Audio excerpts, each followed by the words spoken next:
Hello everyone. Today in this video we are going to discuss questions related to right circular cylinder. So here first question is find the equation of the right circular cylinder of radius 2 whose axis is the line x minus 3 upon 5 is equal to y minus 1 upon 4 is equal to z plus 2 upon 2.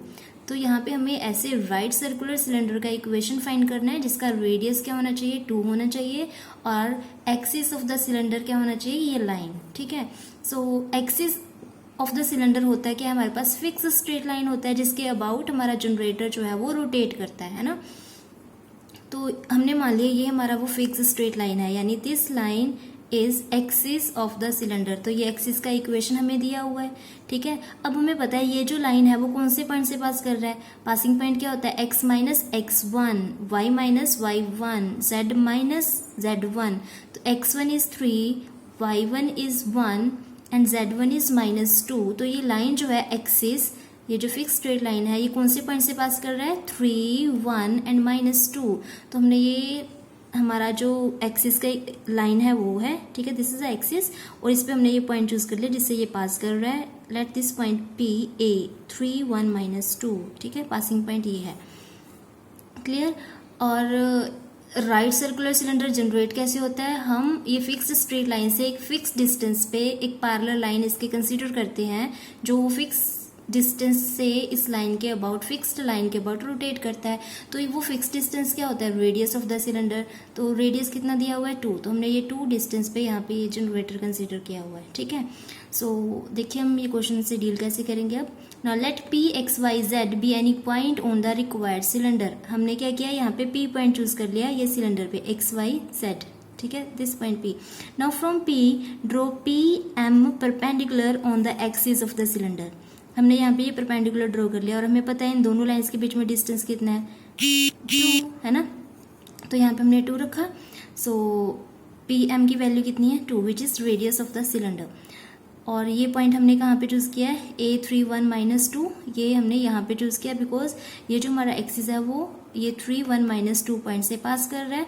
Then उसके बाद हमने क्या करना है ए और P को join कर देना है. ए और पी को ज्वाइन कर देना है. ठीक है. तो अब यहाँ पे हमें पता है ये जो ए एम पी है this is right angle triangle and by Pythagoras theorem यहाँ पे हम ये लिख सकते हैं A P square is equal to A M square plus M P square. तो यही किया हमने A P square is equal to P M square plus A M square. ठीक है. अब ए पी का वैल्यू हम इजीली फाइंड कर सकते हैं क्योंकि हमारे पास ये दोनों पॉइंट्स हैं बाय यूजिंग डिस्टेंस फॉर्मूला है ना. तो ए पी हम कैसे फाइंड करेंगे. A P is equal to square root of ये पॉइंट क्या है x minus 3 the square plus y minus 2 the whole square plus z minus of minus 2 the whole square यानी z प्लस 2 द स्क्वायर. तो distance formula आप सबको apply करना आता होगा. तो यहाँ से हम ए पी फाइंड कर सकते हैं. उसके बाद हमें ये पी एम चाहिए है ना. पी एम क्या होगा पी एम ये डिस्टेंस है which is radius of the cylinder वो हमें 2 दिया हुआ है. अब हमें क्या फाइंड करना है यहाँ पे ए एम निकालना है. तो ए एम हम यहाँ पे देखेंगे ए एम क्या होगा. ये ए एम क्या है A M is projection of the line A P on the axis of the cylinder. Projection हमने कैसे डिस्कस किया था. अगर हमने ये लाइन का प्रोजेक्शन ये एक्सिस पे फाइंड करना है तो हम क्या करते हैं जो भी लाइन का प्रोजेक्शन निकालना है उसके एंड पॉइंट से हम परपेंडिकुलर्स ड्रॉ करते हैं कौन सी लाइन पे जिस पे हमने प्रोजेक्शन निकालना है. ठीक है. तो इस पॉइंट से हमने एक्सिस पे परपेंडिकुलर ड्रॉ करना है. तो ये तो ऑलरेडी पॉइंट एक्सिस पे ही लाई कर रहा है. सेकंड एंड पॉइंट ये है तो यहाँ से हमने ये परपेंडिकुलर ड्रॉ कर दिया एक्सिस पे. तो फिर हम क्या करते हैं वो फुट ऑफ परपेंडिकुलर को ज्वाइन करते हैं. तो वो हमारा क्या होता है प्रोजेक्शन. वो क्या होता है projection. So here A M is projection of the line A P on the axis of the cylinder. तो यहाँ से हम ए एम फाइंड कर सकते हैं. फिर प्रोजेक्शन कैसे निकालते हैं. प्रोजेक्शन का फॉर्मूला हमने कैसे डिफाइन किया था ये पॉइंट्स को हम सब्ट्रैक्ट करते हैं x minus 3 into direction cosine of this line जिस पे हमने प्रोजेक्शन निकाला है. तो हमें क्या चाहिए उसके लिए डायरेक्शन कोसाइंस चाहिए कौन से लाइन के एक्सिस ऑफ द सिलेंडर के डायरेक्शन कोसाइंस चाहिए. तो पहले हम वही फाइंड करेंगे. ठीक है, तो ये चीज़ें हमें क्लियर है। ये पाइथागोरस थ्योरम से आया। एपी का वैल्यू हमने by using distance formula find कर लिया। पीएम हमारे पास वो रेडियस बन रहा है। एएम क्या है, हमारे पास प्रोजेक्शन है एपी लाइन का, ठीक है, on the axis of the cylinder. तो अब प्रोजेक्शन फाइंड करने के लिए हमें जो एक्सिस है उसके क्या चाहिए, डायरेक्शन कोसाइंस चाहिए। So as we know that the direction ratios of the axis of the cylinder are 5, 4 and 2। ये कहाँ से आए, ये है ना एक्सिस का इक्वेशन। यहाँ पे ये जो वैल्यूज होती हैं दीज आर डायरेक्शन रेशियोज। तो यहाँ पे हमारे पास है 5, 4, 2 are direction ratios of the axis of the cylinder. तो यहाँ से हमने क्या निकाला, direction cosines of the cylinder, axis of the cylinder. So direction cosines क्या होंगे, 5 अपॉन, हमने इसको मैग्नीट्यूड से डिवाइड कर देना है। 5 द स्क्वायर क्या होगा 25, 4 the square is 16, 2 the square is 4, ठीक है। So 4 upon square root of 25 plus 16 plus 4, then 2 upon magnitude of this 25 plus 4 the square is 16 plus 2 the square is 4। तो इसको सॉल्व करके हमारे पास ये आ जाएगा 5 upon root 45, 4 upon root 45, 2 upon root 45। So these are direction cosines of axis of the cylinder. तो अब हमने क्या करना है, एएम निकालना था। एएम क्या है, projection of the line AP. तो प्रोजेक्शन हम कैसे फाइंड करते हैं, जो भी लाइन का प्रोजेक्शन हम निकाल रहे हैं वो जो पॉइंट से वो पास कर रही है उनका पहले डिफरेंस लेना है यहाँ पे कोऑर्डिनेट, ठीक है। ये x-3 into direction cosine plus y-1 into direction cosine of this line plus z -2 into direction cosine of this line axis of the cylinder. तो वही किया हमने, x-3 into this plus y-1 into this plus z -2 यानी z+2 into 2/√45। तो देखिए अब हमारे पास ये तीनों वैल्यूज आ चुकी हैं। AP हमारे पास है, PM हमारे पास है 2, AM भी हमारे पास है। अब ये तीनों वैल्यूज हमने यहाँ पे पुट करना है और सिंप्लीफाई करना है, वही हमारा रिक्वायर्ड आंसर होगा। अब हमने क्या करना है, यहाँ पे AP, PM एंड AM की वैल्यूज पुट करनी है।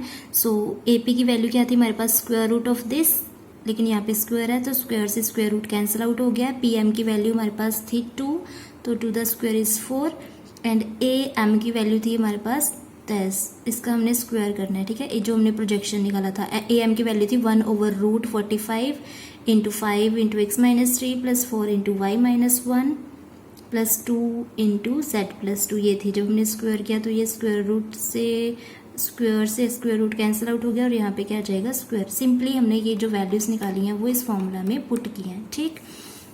बस अब क्या करना है, इसको सिंप्लीफाई करना है और वही हमारा रिक्वायर्ड आंसर होगा। तो हमने क्या किया, यहाँ पे ये पहले 45 से इसको टोटली मल्टीप्लाई कर दिया ताकि यहाँ से ये फ्रैक्शन जो है हम एलिमिनेट कर दें। तो यहाँ पे आ जाएगा 45 आउटसाइड, ठीक है। तो ये 45 4 से 180 और यहाँ पे 45 से मल्टीप्लाई किया वो कैंसिल आउट हो जाएगा, ठीक है।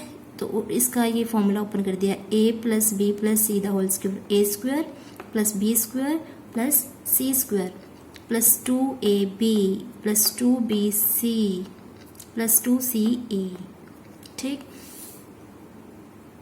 ये अभी इसका भी फॉर्मूला ओपन कर दिया हमने ना, ये फॉर्मूला हमने ओपन कर दिया, a² + b² - 2ab, y² + 1 - 2y, यहाँ पे आएगा z² + 4 + 4z। नेक्स्ट स्टेप में ये वैल्यूज हमने एज इट इज रखी हुई हैं, ठीक है।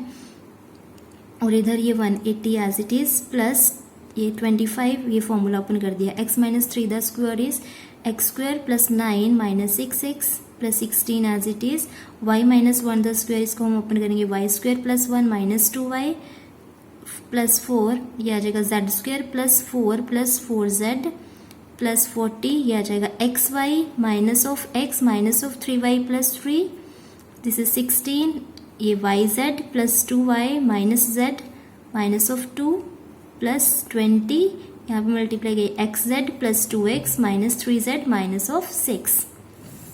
नेक्स्ट स्टेप में हमने क्या किया, ये 45 से यहाँ पे ये सभी टर्म्स को मल्टीप्लाई कर दिया तो ये आ जाएगा, ठीक है।